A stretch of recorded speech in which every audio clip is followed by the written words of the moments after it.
Welcome to Aging Insight with your host, John Ross and Lisa Shoalmire. This program is made possible by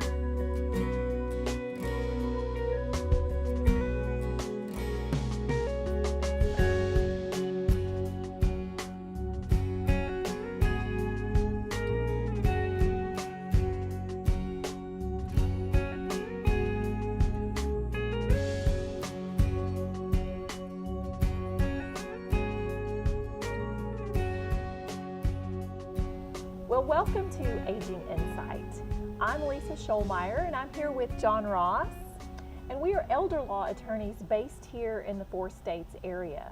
Aging Insight is a program where we talk about the issues that impact really everyone, near retirees, and our seniors who have been retired so long they forgot what work was all about.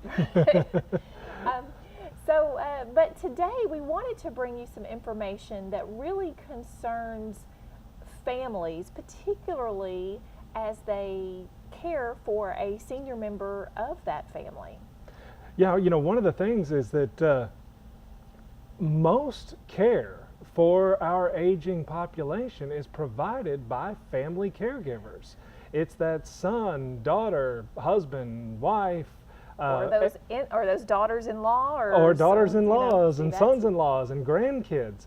But the vast majority of care is provided by family members. And when that senior adult needs a lot of care, then there's quite a bit of care being provided by these other family members, often causing a financial toll on the caregivers themselves. Right, because John, usually this type of care is unpaid. That's right. From the standpoint that we're providing care to that senior family member based on our sense of love and affection and duty and appreciation for what that senior family member has done, for all of us. But sometimes the care needs of that senior require more than just a little meal preparation or a little housekeeping or, fixing up the pill box, once a week. Sometimes that senior gets to the point where they need practically 24/7 care. And when we look at the care that is rendered to our seniors in the United States, the vast majority of it is family members and unpaid. But the problem is, as John pointed out, that unpaid younger family member who may be, putting their career on hold or quitting their job or maybe even retiring a little early, if they're doing that so they can be at home with that senior to provide care, there's a financial cost to that young caregiver. Right, and so oftentimes when we're talking about this, we're seeing a situation where, the people that I see in my office, they're oftentimes maybe it's that close to retirement age couple who's dealing with the issues of one of their parents, and they make the decision to retire a little early or quit a job just so that they can be there for that parent. And we do this sort of thing out of the kindness of our hearts. But there is this economic toll out there because for one thing, if you stop working, you don't have any more income coming in. And if you're not eligible for Social Security yet, where are you going to come up with this income? The other things is there can be some hidden problems out there. For example, if you have to start using your savings to supplement, that caregiver's expenses, well, that's going to affect their ability to pay for themselves later on down the road. And of course, if you're not working, you're not contributing to things like Social Security or your 401k or your company pension, all of which can reduce the caregiver's ability to care for themselves later on down the road. So what we like to do is see if we can find a balance here. Is there some way to protect the financial security of the caregiver and maybe at the same time even benefit that senior adult that we're caring for? So John, you know, what I'm hearing from you is that caregiver that leaves their employment, they first have to check their budget to make sure that they can pay their own bills and can, you know, make their own household expenses if they quit that job or retire early.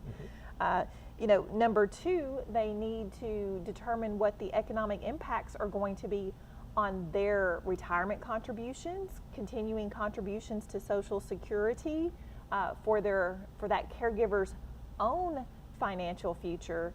And really, number three, we need to look at, you know, is there going to be a long-term impact, such as, you know, if you retire a little early at 62, 63, and go ahead and take Social Security then, so you can care for that aging parent, you know, you are permanently giving up a certain percentage of your Social Security. So all of those considerations financially go into the mix for the caregiver. And there could be even one others that, you know, a lot of times we get focused on the caregiver, and again, typically that caregiver is caring for that parent, but there's a reason that we call these folks the sandwich generation, because a lot of times they have children who are also financially dependent on them. Maybe they're still teenagers, maybe they're in college, maybe they're past college. Maybe they're young adults and need a little help. But you know, that person, that caregiver, oftentimes is getting pulled from both sides. And so again, the key here is seeing if you can find a solution or some range of solutions that can benefit everybody involved, you know, taking kind of a long-term view of it.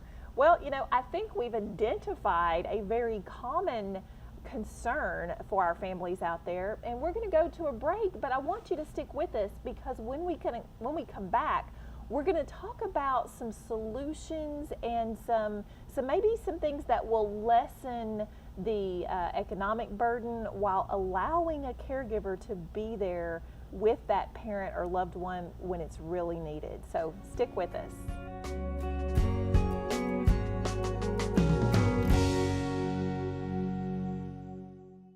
Hi, I'm John Ross, elder law attorney and board member for the Alzheimer's Alliance, and welcome to Our Place. Our Place is a day program designed to provide rest and relief for the caregivers of people with Alzheimer's and related dementias. Our Place is a safe environment where our friends benefit from socialization in a home-like environment. Alzheimer's is devastating and affects over 17,000 families in our area. To find out how Our Place can benefit you, please visit our website. With my dad, it was in a hospital setting, and in his situation, he fell into renal failure. He also helped us make the decision to be on hospice. I have to admit, it took a huge weight off our shoulders for him to be willing. That offered us a lot of comfort, along with the hospice company itself, but it gave us closure, and it helped us through the entire process. SEMA Hospice, comfort and care when it matters most.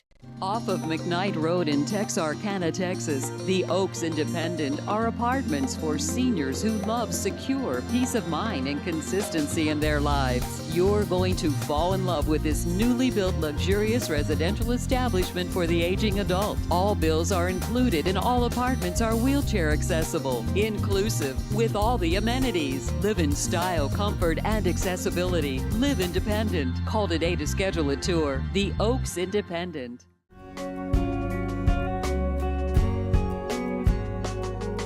Welcome back to Aging Insight, everybody. I'm your host, John Ross, here with my partner and co-host, Lisa Shoalmire.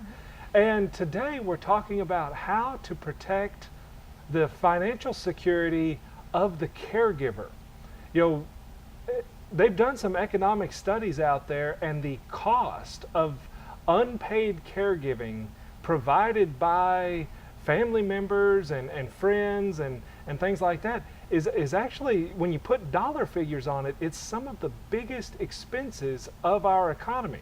that affects employers, that affects the caregivers, it affects the caregivers' dependents, it even affects those senior family members. And so today we're talking about how do we protect the financial security of the caregiver? Because, you know, a lot of times, if you can protect the caregiver, then that means that caregiver can protect everybody around them. And so that really can be kind of the key piece to solving a lot of problems. Well, you know, and John, if we can protect that caregiver and their financial situation, then a lot of times that means that they can remain caring for that senior, which means that senior gets to stay home in the environment they want to be in. That's right. So, you know, the first thing is that, again, most caregivers are providing that service because they love the person, because it's the thing to do, it's the right thing to do, they love and they care about them. But, you know, the deal is that they are losing income, they're losing the ability to work, and so we start looking at what other options might be out there. Now, anybody who's watched the show before knows that there are certain programs out there that can provide in-home care. On the Texas side, we talk about the Community-Based Alternative Program, which effective September 1st is the STAR Plus program, but this is the Texas Medicaid program that pays for in-home care. On the Arkansas side, they call it Elder Choices. But both of these are federally created programs for people who are financially needy. You have to meet certain income requirements, you have to meet certain asset requirements. We're not going to go into all of those, but if you qualify for one of those programs, you get to pick who provides your care out there. And in some cases, you can actually have family members who are the ones that are being paid by the state or by the insurance company that the state has contracted with. They're actually paying the caregiver for providing that care. So just like you would pay an outside person, now you're paying that family member. Well, and you know, that's really kind of a big deal because, you know, most seniors, they don't really want strangers in their home, and they're really reluctant to bring in sitters and people they don't know. So the idea that you could have, you know, that daughter-in-law or that adult child actually in your home caring for you, and that caregiver receiving a payment from the state for that care, you know, kind of kills two birds with one stone. The senior gets the care they need, and the caregiver gets some compensation for the work that they're doing. Now, these programs typically pay for a certain number of hours of care a week, usually 30 to 40 hours of care, but you know, that's practically a full-time job. That's right, and so it's probably not going to be an amount sufficient to replace the full-time work that caregiver was doing prior to becoming a caregiver, but it's something. It's more than nothing, and it can be a great benefit. But of course, Medicaid rules are very restrictive, and so not very many people can actually qualify for those benefits because of the restrictions. So a lot of times we start looking at other things. Well, even you know, instead of the state paying, it's always possible that senior adult pay for that care. You know, we see this all the time where we will set up a caregiver contract, which is just a written agreement between the parent and the child or whoever is doing the caregiving, where they establish a fee for service and how many hours are going to be provided, and they start making payments just like they would to that third party.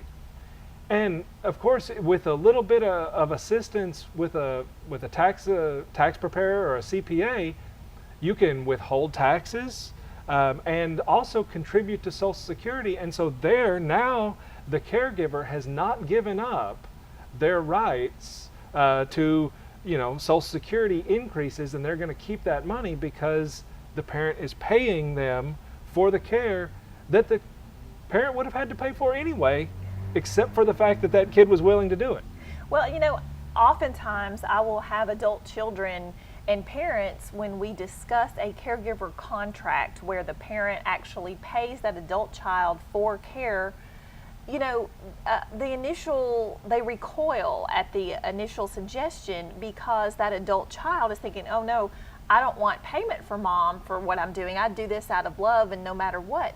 But the bottom line is, if the senior has assets sufficient to pay for care in a home environment, then actually it is to everyone's benefit, because we're going to get the care from that known person that we know.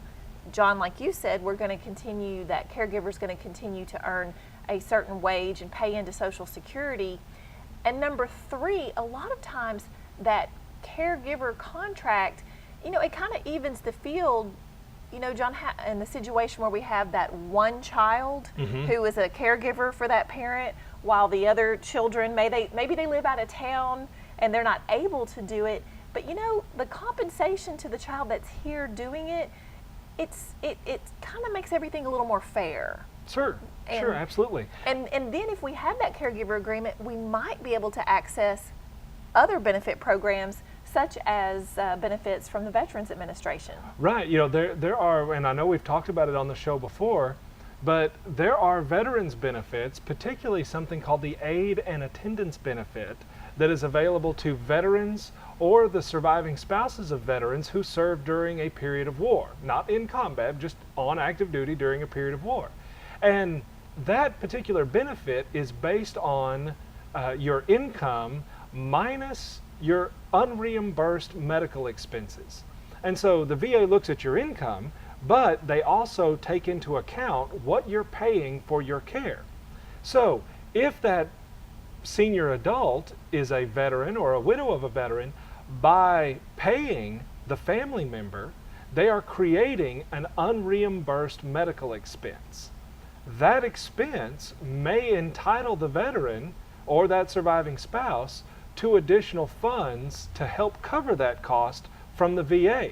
So in fact, in many cases, we see where the family member can pay their caregiver, pay their son, their daughter, whoever it is, and actually not be out of pocket any money, because by making that payment, they become eligible for veterans benefits. Well, that is certainly a win-win situation. Yeah, it's a great, right there. great deal for everybody. All right. Well, you know, we're going to take our next break, and when we come back, we're going to talk about some of the other options we have out there, and most importantly, some of the pitfalls to consider when dealing with family caregivers. So we'll be right back.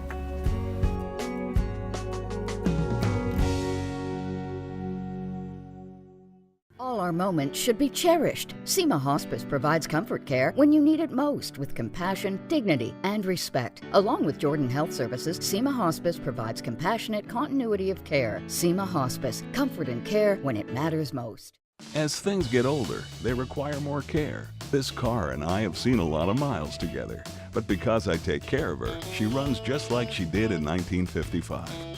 That's why I chose the Wadley Senior Clinic, with an individualized care plan designed just for me and a convenient location off Jefferson Avenue. They have everything to keep me running like new. It's not about the miles, it's about the journey. Let the Wadley Senior Clinic keep you happy, healthy, and cruising down the road of life. Hi there, I'm Larry Sims. It's been my privilege for the past several years to be a volunteer board member of Hospice of Texarkana. And there I'm able to represent community members like you. We continually customize our end-of-life care to better meet the needs of our community. As an example, our medical director and nurse practitioner still make visits to homes and facilities. Call today to learn more about the help we can give your family. Hospice of Texarkana, the nonprofit hospice established in 1985 for the community, by the community. Off of McKnight Road in Texarkana, Texas, the Oaks Independent are apartments for seniors who love secure peace of mind and consistency in their lives. You're going to fall in love with this newly built luxurious residential establishment for the aging adult. All bills are included and all apartments are wheelchair accessible, inclusive with all the amenities. Live in style, comfort, and accessibility. Live independent. Call today to schedule a tour. The Oaks Independent. From our first moments to our final days, life's journey should be remembered free of burden and worry. Families should be cherished. SEMA Hospice provides comfort, care, dignity, and respect. Learn more about SEMA Hospice at semahospice.com. SEMA Hospice, comfort and care when it matters most.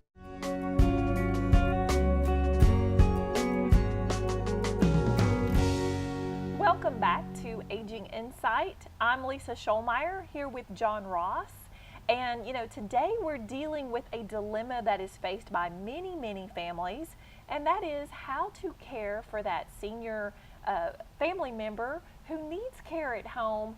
And what happens when we have that adult child or someone similar, that daughter-in-law or someone who is able or making the choice and the sacrifice to stay with that senior adult and provide that care.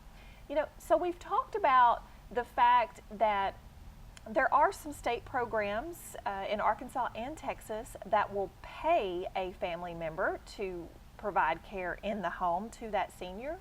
And we've also talked about some advantages of the senior person paying out of their own private funds for the care by paying that adult child. But John, one of the other advantages of the senior paying for that care using a caregiver contract is that, a lot of times when we look down the road for that senior, we realize that that senior may need an enhanced level of care at some point that's not being able to be provided at home. So how does paying for care to an adult family member in the home, how is that going to impact if we need a higher level of care later on? Right. So, a lot of times when we're looking down the road, particularly at something like nursing home care, which can be very expensive, but there is long-term care Medicaid, which will pay for nursing home care. Unfortunately, you can have a home, you can have a car, and you can have about $2,000 in financial assets, which is very limited. And under the Medicaid rules, if you have given away any of your assets, they won't pay for you, at least if you've given them away within 5 years. So by paying a family member to provide that care, you're actually legally transferring assets from that senior to that caregiver, which again, it provides the caregiver income to replace the fact that they're not working, but it's also reducing the assets for that senior family member, so that if at some point in time in the future they do need Medicaid to pay for a nursing home, their assets have been reduced, and that can alleviate the burden of a big expense later on down the road by cutting it a little bit at a time, and it also helps the caregiver. So this is one of those things that it can benefit the caregiver now and that senior family member later on down the road, because again, we don't want to get too focused on today. We've got to look at what happens if the care needs get beyond what the family can take. And that's, of course, Lisa, that's a lot of times what clients are concerned of. What happens when I go to the nursing home? And a lot of times we talk to people about that. And one of the, I mentioned earlier that that caregiver oftentimes has kids or grandkids that they are also worried about. How do you pay for how do you care for mom and pay for college for your own kids? Right. And so at least in the state of Texas, has given us an opportunity for that senior to provide for grandchildren and for their college expenses and still qualify for long-term care Medicaid services. So what that means is, if we have an adult caregiver who's caring for mom, and that adult caregiver also has children under the age of 21, the senior can actually make contributions to a college fund for those grandchildren, so that way those funds are there to pay for college in the future. Those deposits of those funds into a college fund do not count as invalid transfers, and they are permitted under the current Texas Medicaid laws. Now, unfortunately, this is not an opportunity that we have for our Arkansas residents, but we want to make sure you are aware of it. Right. And of course, with all of this, as you can probably see, the devil is in the details, so to speak. Always. Always. And so I certainly wouldn't recommend trying to figure all of this out on your own. The key really is get some advice early on. Well, that's right, John, because we've talked about caregiver agreements, but those agreements are very ticky, and there are certain requirements that those agreements and those contracts have to meet in order to be considered valid caregiver agreements. So that is number one, to get good advice, to make sure you've got a valid caregiver agreement. And number two, there are tax consequences to all parties, and there are certain tax reporting requirements. And so you mentioned earlier about getting a CPA or a bookkeeper involved, and that is certainly why, because we want to remain in compliance with all the tax laws.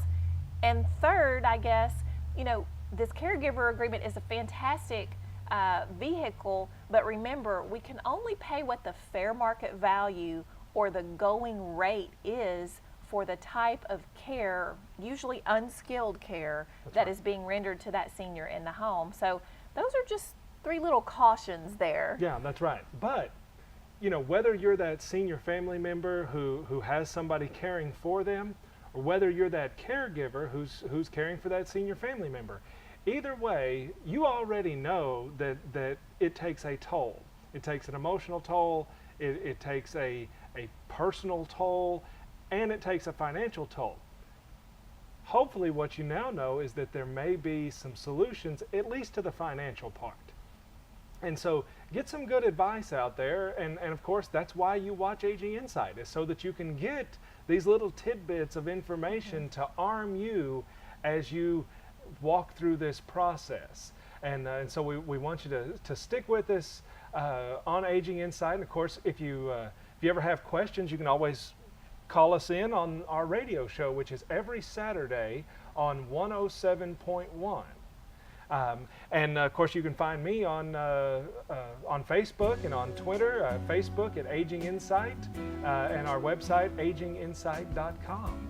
That's right. So we'll see you next week, where we can answer some more questions about concerns for our seniors and their families. See you next time. Bye-bye. Thank you for joining us for this week's Aging Insight program with John Ross and Lisa Shoalmire. This program is made possible by